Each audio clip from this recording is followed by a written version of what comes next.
আসসালামু আলাইকুম। আজকে টিম একবাজার থেকে আপনাদেরকে একটা মজার জিনিস দেখাবো। এই যে ট্যাঙ্কটা দেখতেছেন, এখানে কিন্তু মসের খুব ভালো গ্রোথ হয়েছে, অ্যানোবিয়াসের খুব ভালো গ্রোথ হয়েছে, ফার্নের খুব ভালো গ্রোথ হয়েছে। ইভেন যেই ফিসিডিন মস, ফিসিডিন ফন্টেনাস বা ফোনিক্স মস খুবই রেয়ার, এটার খুব ভালো গ্রোথ হয়েছে। এই ফুল ট্যাঙ্কটাতে আমরা কোনো CO2 ইউজ করি নাই, না ডিআইওয়াই না প্রেশারাইজ, কোনোটাই না, কোনোটাই না। এখানে যেটা আমরা ইউজ করেছি সেটা হলো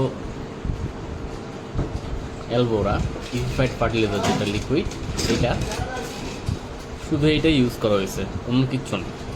কোয়ালিটিফুল প্রোডাক্ট ইউজ করলে জিনিস কোয়ালিটিফুলই হয়, এটা তার প্রমাণ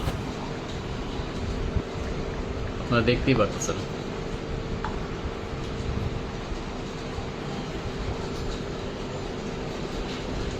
আর তেমন কোনো মেজর এখানে এলজি ইস্যু নাই, বলতে পারেন অলমোস্ট পুরো ট্যাঙ্কই ক্লিন। সামান্য দু এক জায়গায় একটু এলজি থাকতে পারে, যেটা ন্যাচারাল, যেটা থাকতেই পারে সেটা।